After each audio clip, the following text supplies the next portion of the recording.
श्री स्वामी समर्थ मित्रांनो, जर तुम्ही तुमच्या माहेरहून सासरी जात असाल तर या 3 गोष्टी कधीही माहेरहून सासरी घेऊन जाऊ नका, अन्यथा तुमच्या पतीवर कोणतेही आकस्मिक संकट येऊ शकते।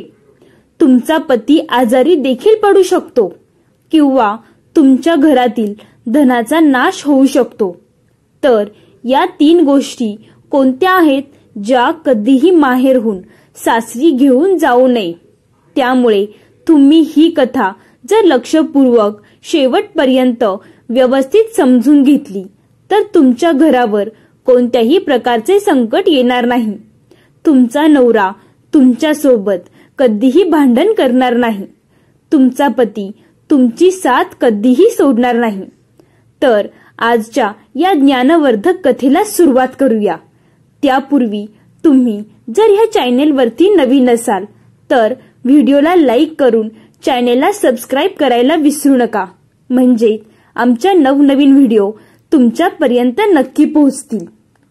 तर मित्रांनो, एका गावात एक श्रीमंत शेठ राहत होता। त्या शेठला एक मुलगी होती। तो स्वतःच्या जीवापेक्षा तिला जास्त जपत होता। तिचे वडील मुलीला खूप जपायचे। मुलीची कोणतीही इच्छा असेल किंवा कोणताही हट्ट असेल ते पूर्ण करत असे।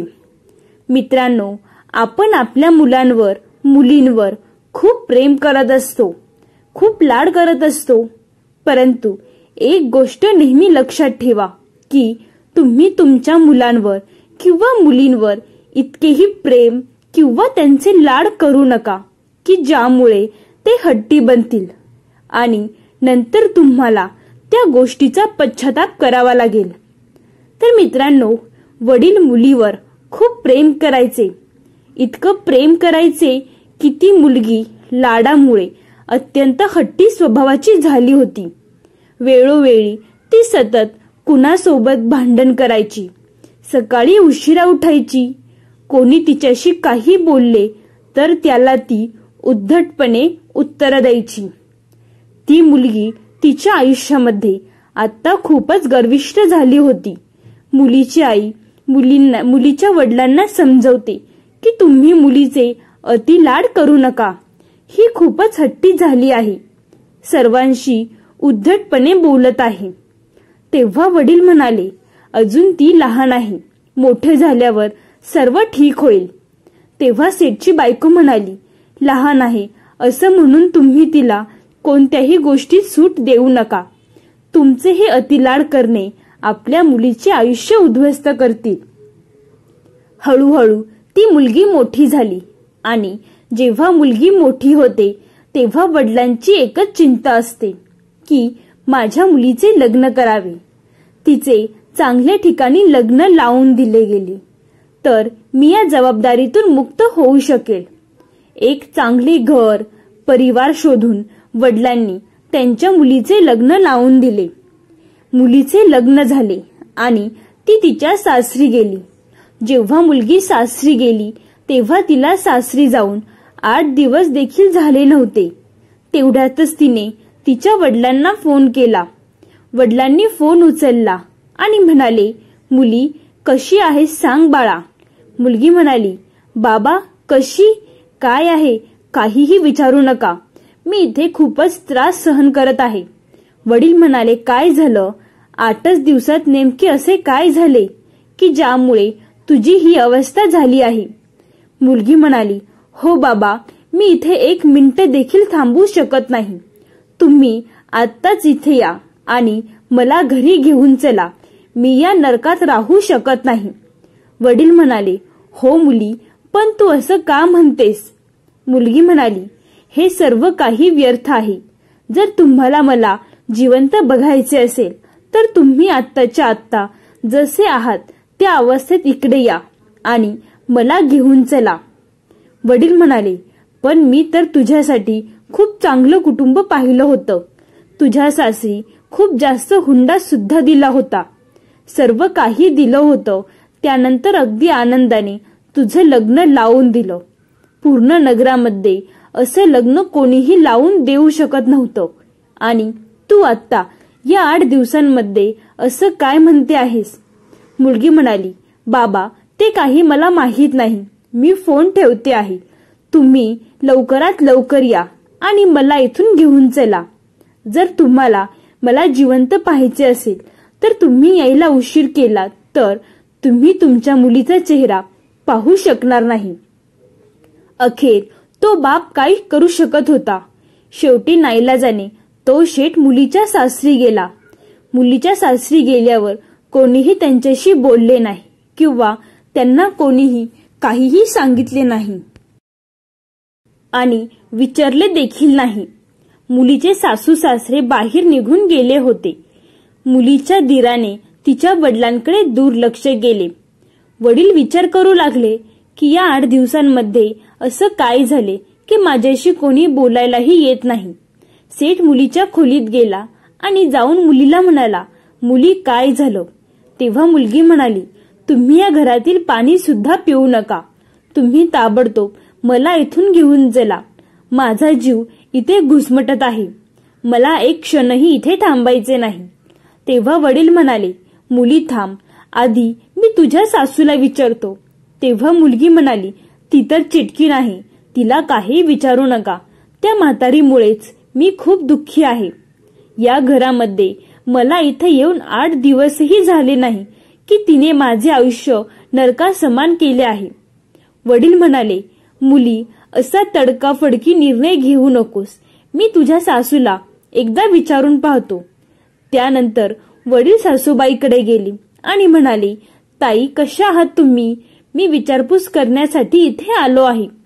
तेव्हा सासू म्हणाली, हो मी पाहिलंच की तुम्ही आले आहात. मला चष्मा नाही लागला. तुम्ही इथे आलात तर यामध्ये एवढी आश्चर्याची काय गोष्ट आहे? वडिलांनी विचार केला, या ताई असे का बोलत आहेत? वडील म्हणाले, ताई मी माझ्या मुलीला घेऊन जाण्यासाठी आलो आहे. तेव्हा सासू म्हणाली, ठीक आहे, आत्ताच्या आत्ता तुमच्या मुलीला घेऊन जा. तुम्ही आम्हाला अशी मुलगी दिली आहे की जिने आम्हाला अगदी हैराण करून सोडलं आहे. ही सकाळी 8 वाजता उठते आणि घरातील कुठलेही काम करत नाही. हिला आयते जेवण हवं असते आणि जर कोणी यावर काही बोलले तर ती त्यांना उलट उत्तर द्यायला सुद्धा पुढे मागे पाहत नाही. अशी मुलगी तुम्ही आम्हाला दिली आहे. तुम्ही आत्ताच्या आत्ता तुमच्या मुलीला घेऊन जा आणि हुंड्यामध्ये जे काही पैसे तुम्ही दिले आहेत ते सुद्धा घेऊन जा. आम्हाला तुमचा हुंडा नको आणि तुमची मुलगी सुद्धा नको. मित्रांनो, सासूबाईचं हे असं बोलणं ऐकल्यामुळे मुलीच्या वडिलांची मान खाली झाली. शेवटी वडील मुलीला घेऊन घराच्या दिशेने निघाले. जाताना वडील म्हणाले, ताई 10-15 दिवसामध्ये हिला पाठवून देतो. तेव्हा सासूबाई म्हणाली, काही नको, हिला परत पाठवू नका, तुमच्याकडेच ठेवा. हिच्यासाठी आमच्या घराचे दरवाजे आता कायमचे बंद झाले आहेत. वडिलांना समजले की नक्कीच काहीतरी गडबड आहे. त्यानंतर ते वडील आणि मुलगी दोघेही घराच्या दिशेने निघाले. रस्त्यामध्ये वडील मुलीला विचारू लागले, मला एक गोष्ट सांग मुली, सर्व काही ठीक असताना हे असे वातावरण कसे तयार झाले? मुलगी म्हणाली, बाबा तुम्ही कोणासोबत माझं लग्न लावून दिलं? यापेक्षा तर मी कुमारी राहिली असते तर चांगले झाले असते. वडील म्हणाले, मुली तू काळजी करू नकोस, मी तुझ्या सोबत आहे. सर्व काही अगदी ठीक होईल. मी यातून काही ना काही मार्ग नक्की काढेल. मला एक गोष्ट सांग, तुझ्या सासरची माणसं कशी आहेत? तुझं सासर कसं आहे? तेव्हा मुलगी म्हणाली, बाबा तुम्ही पाहिलत ना, अगदी नरकासमान माझं सासर आहे. माझी सासूबाई चेटकी नाही. माझा सासरा राक्षस समान आहे. माझा दीर एक नंबरचा मूर्ख आणि धूर्त प्रकारचा माणूस आहे. दिवसभर फक्त उन्हाडक्या करत असतो. गावभर फिरत असतो. नणंद एक नंबरची आग लावी आहे. तिच्यासारखी बाई मी पूर्ण आयुष्यात नाही पाहिली. वडील म्हणाले, तुझा नवरा कसा आहे? मुलगी म्हणाली, माझा नवरा तर साक्षात यमराज आहे. वडील विचार करू लागले की नवरा यमराज आहे, सासरा राक्षस आहे. सासू चेटकीन आहे, दीर मूर्ख आणि अनाड आहे, नणंद आग लावी आहे. त्यानंतर वडिलांनी मुलीला विचारले, तुझे शेजारी कसे आहेत? तेव्हा मुलगी म्हणाली, खूप बदमाश आहेत. वडिलांनी विचार केला की एक माणूस चुकीचा असू शकतो, दोघे चुकीचे असू शकतात, परंतु सासरची सर्वच लोक चुकीची कशी असू शकतात? सासरची लोक सोडा, शेजारची लोक सुद्धा कशी चुकीची असू शकतात? मित्रांनो, मुलीचे वडील थोडे समजूतदार होते. वडिलांनी विचार केला की दोष सासरच्या लोकांमध्ये नाही, तर दोष माझ्या मुलीमध्ये आहे. नक्कीच हिने काहीतरी भांडण केलेलं दिसतं. मुलगी म्हणाली, बाबा, मी तर आता सासरी कधीही जाणार नाही. तेव्हा वडील म्हणाले, ठीक आहे मुली, तू सासरी कधी जाऊ नकोस. हे तुझ्या वडिलांचं घर आहे. तुला जितका वेळ हवा तितका वेळ तू माहेरी राहा. आपल्या घरी तुला कोणत्याही गोष्टीची कमतरता भासणार नाही. जेव्हा वडील मुलीला घेऊन घरी पोहोचले, तेव्हा त्या सेठच्या मुलाच्या बायकोने पाहिले की नणंदबाई घरी आली आहे.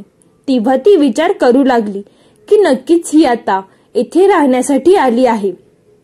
मित्रांनो, लक्षात ठेवा, जेव्हा तुम्ही 4 दिवसांसाठी माहेरी जाता तेव्हा वहिनी तुमचा सत्कार करते, परंतु जेव्हा तुम्ही रोजच्या रोज माहेरी जायला लागता तेव्हा तुमची वहिनी सुद्धा काय म्हणते की खूप झालं ताई, आता बास झालं, आणि शेवटी तेच झालं. जेव्हा त्या सेठची मुलगी 10-12 दिवस घरी राहते तेव्हा तिची वहिनी तिच्यावर राग करू लागते. सुरुवातीला तर तिचं काहीच काम करायला सांगत नव्हती, परंतु आता मात्र तिची वहिनी खूप सारी कामं करायला सांगते. तसेच तिच्याशी नीट बोलत नसते. तेव्हा मुलगी म्हणते, वहिनी, तू माझ्यासोबत असं का वागतेस? आधी तर माझ्यासोबत तू खूप प्रेमाने वागायचीस, परंतु आता तुला काय झालं आहे? तेव्हा सुनबाई म्हणते, आधी हे घर तुझं होतं, परंतु आता तुझं लग्न झालं आहे आणि तुझं सासर हेच तुझं हक्काचं घर आहे. परंतु तू तर आता तुझं सासर सोडून इकडं आली आहेस, त्यामुळे आता तुला इथे आरामात बसून खायला मिळणार नाही. मुलगी विचार करू लागली की बहिणीचा स्वभाव अचानक बदलला आहे. मित्रांनो, एक गोष्ट लक्षात ठेवा, मुलगी जर माहेरी अधिक काळ राहत असेल तर तिचा मान सन्मान कधीही होत नाही. परंतु तीच मुलगी जर सासरी राहत असेल आणि माहेरी फक्त 2-4 दिवसांसाठी किंवा काही कार्यक्रमासाठी काही काळासाठी जात असेल तर तिच्या मान सन्मानामध्ये भर पडत असते. उठसूट माहेरी जाणाऱ्या मुलींचा मान सन्मान कमी होणारच आहे. अचानक वहिनीचा बदललेला स्वभाव पाहून शेठच्या मुलीला खूप चिंता वाटू लागली. आता तर गावातील लोक सुद्धा शेठच्या मुलीला विचारू लागले की तुझ्या सासरची लोक तुला न्यायला येत नाही का? तिच्या मैत्रिणी तिला विचारायच्या की तू बरेच दिवस झाले इकडे राहतेस, भाऊजी तुला न्यायला येत नाही का? आता ती मुलगी कुठेही जायची, लग्नाला जायची, मंदिरात जायची, बाजारात, जेठे कोठे जायची, जो पण तिला ओळखीचा व्यक्ती भेटायचा तो फक्त हेच विचारायचा की तुझा नवरा तुला नेण्यासाठी येत का नाही? तुला सोडून दिला आहे का? मुलगी विचार करू लागली की मी सासरी होते तेच बरे होते. इकडे येऊन जगणे आणखीनच कठीण झाले आहे.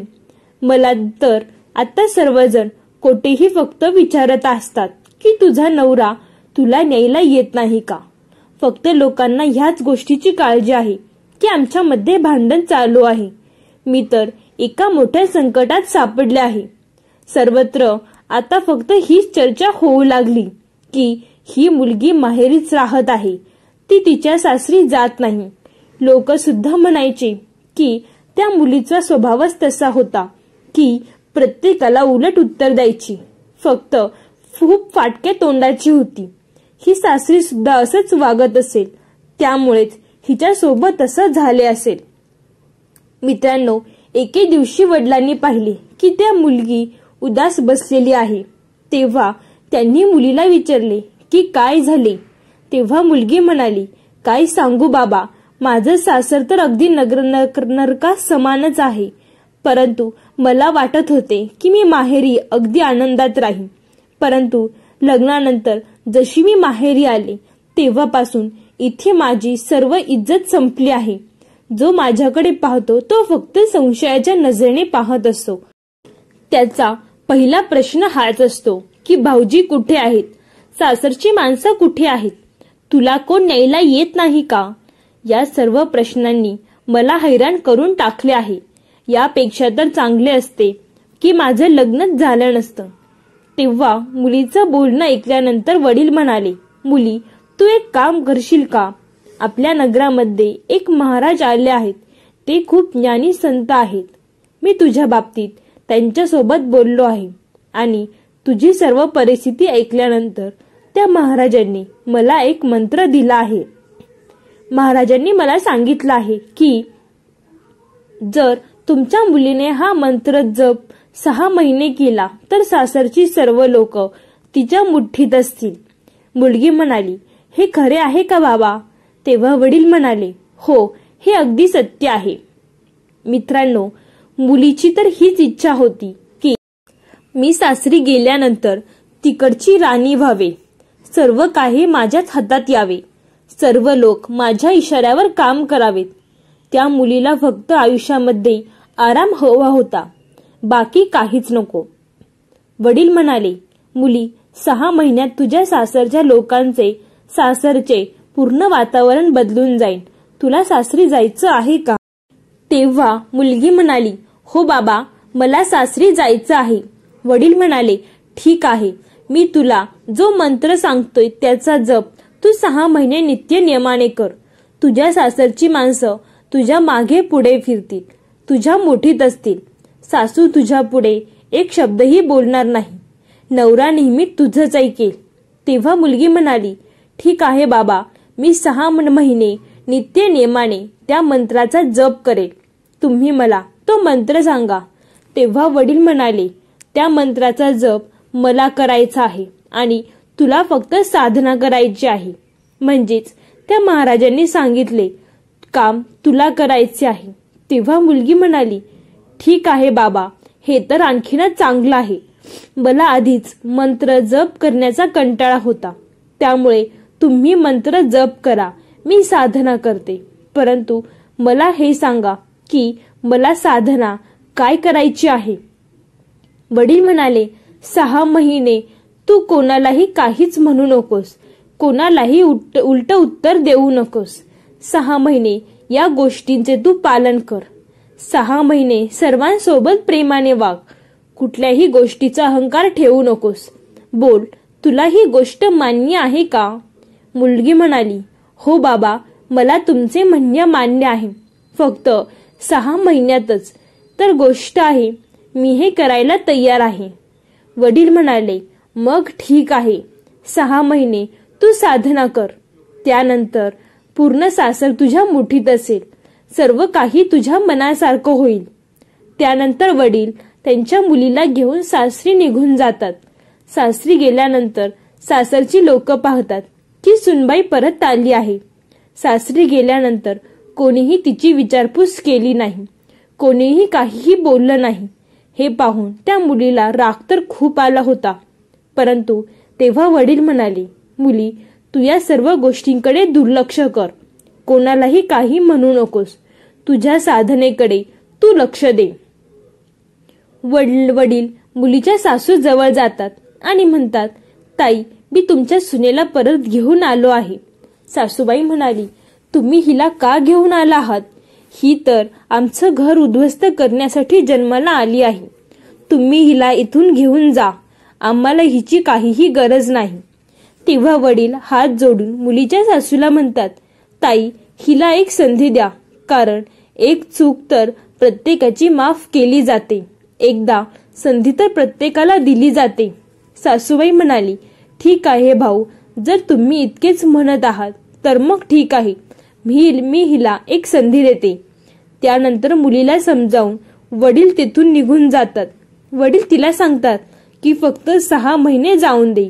तू कोणालाही काही बोलू नकोस, कोणालाही उलट उत्तर देऊ नकोस. त्यानंतर बघ, हे पूर्ण सासर तुझ्या मुठीत असेल. त्यानंतर तुला जे वाटेल ते तू कर. माझं बोलणं लक्षात ठेव. कोणीही तुझ्यासोबत कसंही वागू दे, कशाही स्वरात बोलू दे, रागात बोलू दे किंवा तुझ्यासोबत भांडू दे, परंतु तू त्याला उलट उत्तर देऊ नकोस. इतके सारे काही समजावून सांगितल्यानंतर वडील त्यांच्या घरी निघून जातात. पुढच्या दिवशी सकाळी सुनबाई सासूबाईंजवळ जाते व त्यांच्या चरणांना स्पर्श करते. सुनबाई सासूबाईला म्हणते, आई, तुम्ही मला आशीर्वाद देणार नाही का?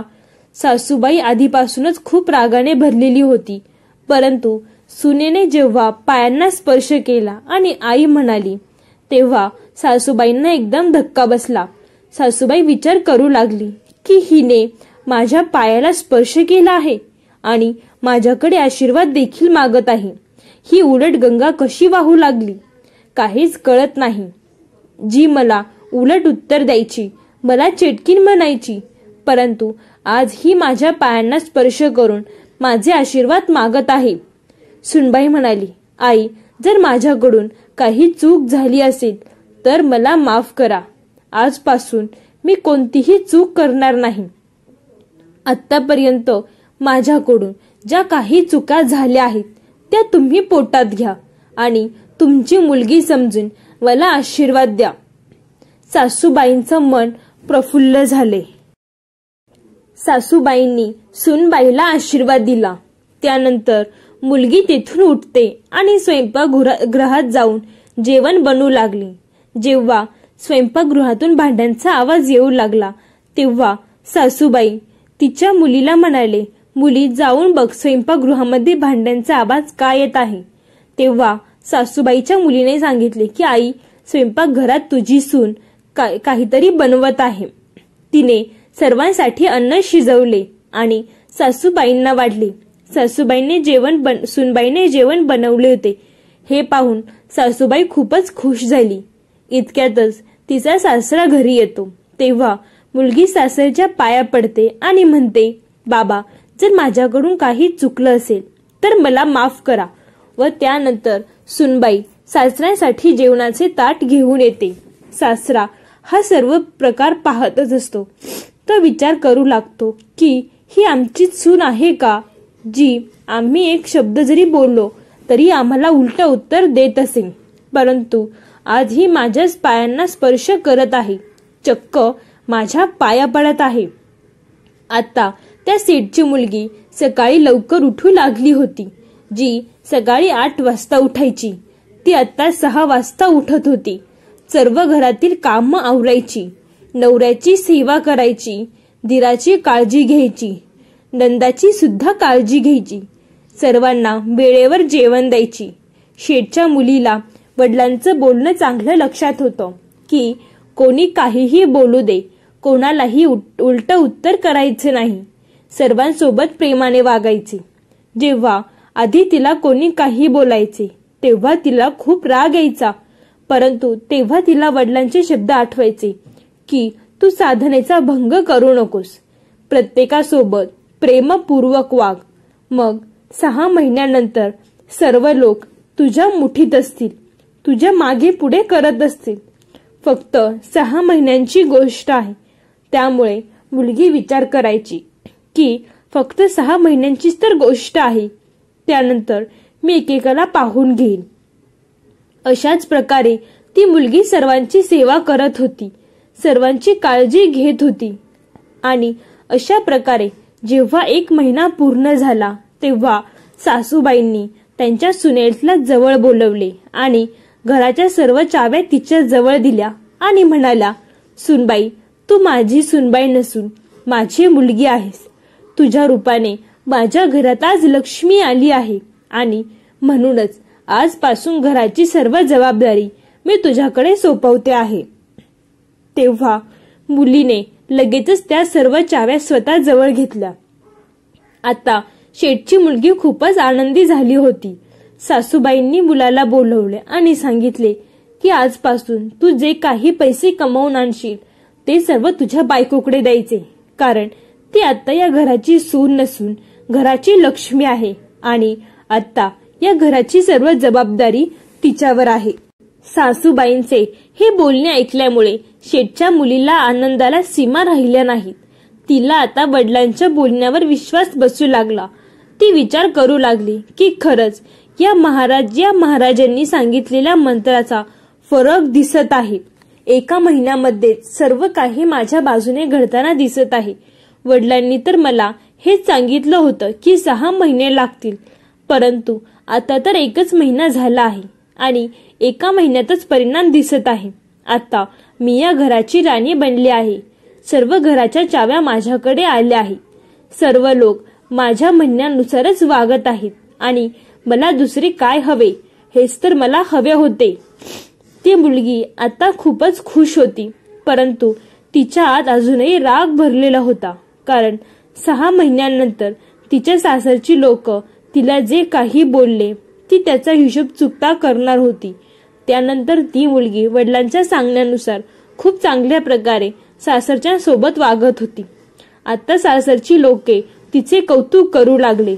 शेजारची लोक सुद्धा सुनबाईचे कौतुक करू लागले होते. हळूहळू 2 महिने निघून गेले आणि जसे 2 महिने झाले तेव्हा शेठच्या मुलीचे सर्व विचारच बदलले. तिच्यामध्ये प्रेमाची भावना जागृत झाली. तिचा चांगला स्वभाव निर्माण झाला. काही दिवसांनंतर श्रावण महिना येतो. तेव्हा शेठचा मुलगा म्हणजेच त्या मुलीचा भाऊ तिला नेण्यासाठी सासरी येतो आणि बहिणीला म्हणतो, ताई, श्रावण महिना आला आहे, तू तयार हो, मी तुला नेण्यासाठी आलो आहे. तेव्हा ती मुलगी म्हणाली, तू आधी माझ्या सासूबाईंना विचार. तेव्हा मुलीचा भाऊ सासूजवळ गेला आणि विचारू लागला, आई, श्रावण महिना आला आहे आणि मी माझ्या बहिणीला घेऊन जाण्यासाठी आलो आहे. तेव्हा सासू म्हणाली, ठीक आहे बाळा, लग्नानंतरचा तिचा पहिलाच श्रावण आहे आणि आता सर्व सणांना सुरुवात होणार आहे. त्यामुळे तू तुझ्या बहिणीला घेऊन घरी जा, परंतु लक्षात ठेव, रक्षाबंधन झाल्यानंतर दुसऱ्या दिवशी तिला घेऊन ये, कारण तिच्याशिवाय आमच्या घराला शोभा नाही. ही तर आमची लक्ष्मी आहे. आमच्या घरातून जाईल जेव्हा आम्हाला चैन पडणार नाही. सासूबाईंच्या या बोलण्यावरून मित्रांनो, तुम्ही अंदाज लावू शकता की वडिलांनी मुलीला जसे वागायला सांगितले होते त्यामुळे सर्वांच्या वागण्यामध्ये किती फरक पडला होता. त्यानंतर सेठची ती मुलगी भावासोबत तिच्या माहेरी येते.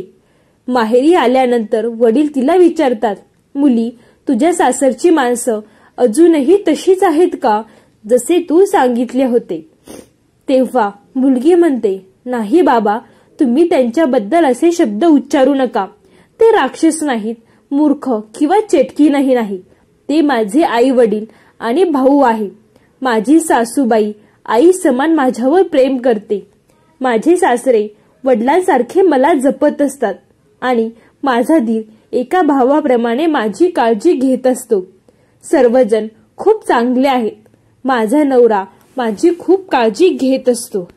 मला काय हवं काय नको याची काळजी घेत असतो. सर्वजण खूप चांगल्या स्वभावाचे आहेत. माझी नणंद माझ्या छोट्या बहिणीसारखी आहे आणि माझी ती आता मैत्रीण झाली आहे. मित्रांनो, जेव्हा वडिलांनी हे सर्व ऐकलं तेव्हा त्यांना समजलं की मुलीच्या लग्नानंतर माझी जी मान खाली झुकली होती ती आज गर्वाने उंच झाली आहे. माझ्या मुलीने माझी मान उंच केली आहे आणि आता मी अभिमानाने सांगू शकतो की मी या मुलीचा बाप आहे. तर मित्रांनो, अशा प्रकारे श्रावण महिना ती मुलगी आनंदाने माहेरी राहते व जसे रक्षाबंधन होते तसं तिचा नवरा तिला नेण्यासाठी येतो व त्यानंतर शेठची मुलगी आनंदाने सासरी निघून जाते व सासरी गेल्यानंतर सर्वांची खूप चांगल्या प्रकारे काळजी घेत असते. कोणालाही उलटे शब्द बोलत नाही. अशा प्रकारे शेठच्या मुलीने तिच्या सासरला स्वर्गामध्ये बदललं होतं. तर मित्रांनो, ही कथा आपल्याला शिकवते की सुनबाईने जर विचार केला तर ती सासरला स्वर्गासमान बनवू शकते आणि जर तिने विचार केला तर त्या सासरला नरकासमान बदलू शकते. तर आपण जाणून घेऊया की काहीही झाले तरी माहेरून या 3 गोष्टी कधीही सासरी घेऊन जाऊ नका. जर तुम्ही असं केलं तर तुमचा नवरा मोठ्या संकटात अडकू शकतो. त्यातील 3 गोष्टी आहेत त्या आपण जाणून घेऊया. तर पहिली गोष्ट म्हणजे हट्टपणा. म्हणजेच ज्या मुली हट्टी असतात त्यांचा तो हट्टपणा माहेरी असताना पूर्ण केला जातो. परंतु जेव्हा मुलगी सासरी जाते तेव्हा तुमचे सर्वच हट्ट पूर्ण केले जात नाही. म्हणूनच तुमच्यामध्ये जो हट्टीपणा आहे, जो राग आहे, तो राग तुमचे आईवडील सहन करतील, परंतु तुमचे सासरचे लोक राग सहन करणार नाहीत. आणि म्हणूनच पहिली गोष्ट आहे की तुमचा हट्टीपणा, तुमचा राग तुम्ही माहेरीच सोडून जावे. दुसरी गोष्ट आहे ती म्हणजे भांडण करायची वृत्ती. जेव्हा तुम्ही सासरी असता, जेव्हा तुमच्या आई वडिलांसोबत, भावासोबत किंवा शेजारच्यांसोबत भांडण करत असता, तेव्हा तुमचे हे भांडण तुमच्या माहेरची माणसं सहन करतात. तुम्हाला ते काहीच म्हणत नाही, कारण तुम्ही एक त्यांची मुलगी आहात. परंतु जर तुमची तीच सवय तुमच्या सासरी गेली, तर तुम्ही सासरी गेल्यानंतर सुद्धा तशाच प्रकारे भांडत असाल, तर तुमची ही भांडणाची वृत्ती सासरची लोक सहन करणार नाही. यामुळे तुमचं घर उद्ध्वस्त व्हायला वेळ लागणार नाही. आणि म्हणूनच तुमची जी भांडण वृत्ती आहे ती तुम्ही माहेरी सोडून सासरी जायला पाहिजे. आणि तिसरी गोष्ट आहे कडवट शब्द बोलणे. म्हणजेच माहेरी असताना जे तुम्ही तुमच्या आई वडिलांसोबत, भावांसोबत जे कठोर बोलायचे, जे शब्द तुमच्या माहेरी सहन केले गेले, परंतु तसे शब्द सासरी सहन केले जात नाही. जर तुम्ही सासरी असे शब्द वापरत असाल तर घरामध्ये भांडण व्हायला वेळ लागणार नाही. त्यामुळे घराची शांतता भंगून जाईल आणि घराचे वातावरण पूर्णपणे उद्ध्वस्त होईल. जर तुम्ही असे कडवट शब्द तुमच्या नवऱ्याला बोलत असाल तर तुमच्यामध्ये भांडण होईल. नवरा जेव्हा बाहेरून घरी येतो आणि तुम्ही त्याच्यासोबत अशा प्रकारे बोलता, तेव्हा त्याचा परिणाम त्यांच्या आरोग्यावर सुद्धा होत असतो. नवरा तुमच्या या शब्दांसारखा विचार करत असतो. त्याच्या आतमध्ये तो गुदमरल्यासारखा राहू लागतो. त्याचं नीट जेवणाकडे, आरोग्याकडे लक्ष राहत नाही, ज्यामुळे अनेक रोग, आजार त्याच्या शरीरामध्ये घर करू शकतात व त्यामुळे तुमचा पती वारंवार आजारी पडू लागतो. म्हणूनच याचा त्रास पुढे जाऊन तुम्हाला सहन करावा लागू शकतो. त्यामुळे तुम्ही माहेरहून सासरी जाताना तुमच्यासोबत तुमच्या स्वभावात असलेला कडवटपणा सुद्धा घेऊन जाऊ नका. तर मित्रांनो, ह्याच त्या 3 गोष्टी आहेत ज्या माहेरून सासरी जाताना तुम्ही कधीही घेऊन जाऊ नका.